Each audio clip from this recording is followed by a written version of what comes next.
સારા દિવસો આવવાના પહેલા જીવનમાં કેટલાક સકારાત્મક તો સંકેતો દેખાવા લાગે છે. આ નિશાનીઓ આધ્યાત્મિક, માનસિક અને વ્યવહારિક રીતે અનુભવી શકાય છે.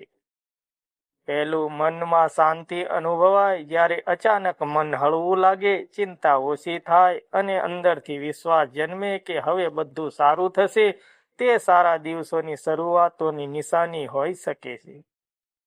નંબર 2, ભગવાનમાં વધુ શ્રદ્ધા વધે. જેમ કે ખોડિયારમાં, ચામુંડા માતા અથવા મહાકાળી પર અચાનક વધુ ભક્તિ જાગે, પ્રાર્થના કરવાની ઈચ્છા વધે તો માનવામાં આવે છે કે કૃપા નજીક છે. 3, સારા લોકો સાથે મુલાકાત. અચાનક સારા, મદદરૂપ અને સકારાત્મક લોકો મળવા લાગે જે તમને સાચી દિશા બતાવે. 4, અટકેલા કામ ધીમે ધીમે પૂરા થવા લાગે. જે કામ લાંબા સમયથી અટકેલા હતા તેમાં થોડો પણ પ્રગતિ દેખાય એ બદલાવાની શરૂઆત છે.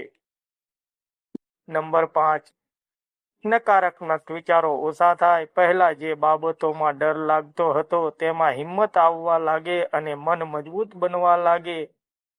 નંબર 6, ઘરમાં સકારાત્મક વાતાવરણ. ઝઘડા ઓછા થાય, શાંતિ અને હાસ્ય વધે એ પણ શુભ સંકેત. મહત્વની વાત, સારા દિવસો માત્ર સંકેતોથી નહીં આવતા પણ આપણા સારા વિચાર, મહેનત અને ધીરજથી આવે છે. ભગવાન પર વિશ્વાસ રાખો પણ સાથે પ્રયત્ન ચાલુ રાખો, ત્યારે જ સાચા અર્થમાં સારા દિવસો આવે છે.